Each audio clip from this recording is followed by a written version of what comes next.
Que se passerait-il si la Russie décidait de nous attaquer? La Russie a plus de 4000 ogives nucléaires, mais possède surtout la plus puissante jamais créée, la Tsar Bomba. Cette bombe thermonucléaire est capable de causer des destructions sur un rayon de plus de 50 km, soit environ 8000 km². Cependant, la Russie possède une botte secrète, son petit frère, le missile Satan II. Lorsqu'il fut testé en 2022, Vladimir Poutine prévint le monde. C'est une arme qui fera réfléchir à deux fois ceux qui essaient de menacer notre pays avec une rhétorique déchaînée et agressive. Ce missile de 200 tonnes ne transportait jusqu'à 15 têtes nucléaires en son bord, pouvant parcourir jusqu'à 10 000 km à une vitesse de pointe de 7 km par seconde, et pourrait donc faire Moscou-Paris en seulement 6 minutes. Sa puissance maximale est d'environ 50 mégatonnes, ce qui la rend 2000 fois plus puissante que les bombes nucléaires lâchées sur Hiroshima et Nagasaki durant la Seconde Guerre mondiale le 6 et 9 août 1945 avec respectivement 15 et 20 kilotonnes. Si ce missile devait être utilisé, il supprimerait tout simplement la France de la carte du monde. La France est la 11e puissance militaire mondiale. Oui, mais non. La France possède plus de 300 têtes nucléaires, ce qui la place comme la 3e puissance nucléaire mondiale. Mais sans le nucléaire, la France est seulement 200 000 militaires en service actif, ce qui est ridiculement faible, même l'Arabie Saoudite nous devance. Et si un conflit éclatait demain, la France manquerait de réserves de munitions et de personnel. Pourquoi il n'y a pas de pont entre la France et l'Angleterre? C'est vrai, le Danyang-Kunshan, le plus grand pont du monde, fait 164 km. Et celui de Haïwan, le plus long pont maritime, 41,5. Alors, un pont ici, de 34 km, ça paraît faisable. Mais pourquoi on le fait pas? Eh bah, c'est souvent évoqué, comme en 2018.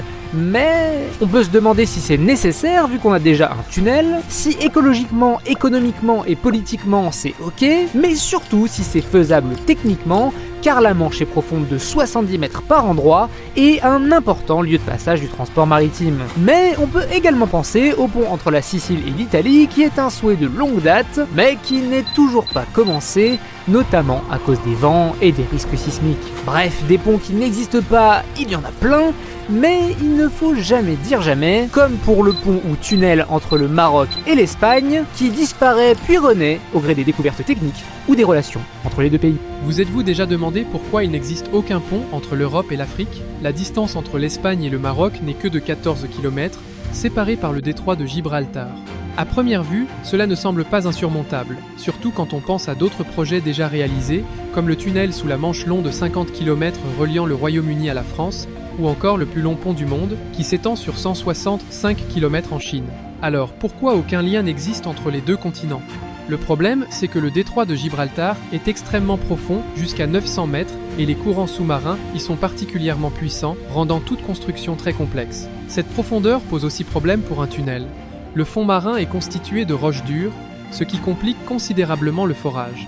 À titre de comparaison, le tunnel sous la Manche ne descend qu'à environ 75 mètres sous le niveau de la mer. Contrairement aux autres territoires sous contrôle français, l'Algérie n'était pas simplement une colonie, mais une partie intégrante de la nation française. Elle fut conquise en 1830 et au lieu de devenir une entité coloniale distincte, l'Algérie fut organisée en 3 départements français, Alger, Oran et Constantine. Mais pourquoi?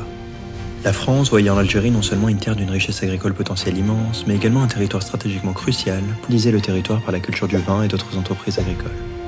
Derrière cette façade d'intégration se cache cependant une réalité bien plus sombre. La société en Algérie coloniale était clivée en plusieurs groupes et le principe de terre française s'appliquait de manière discriminatoire.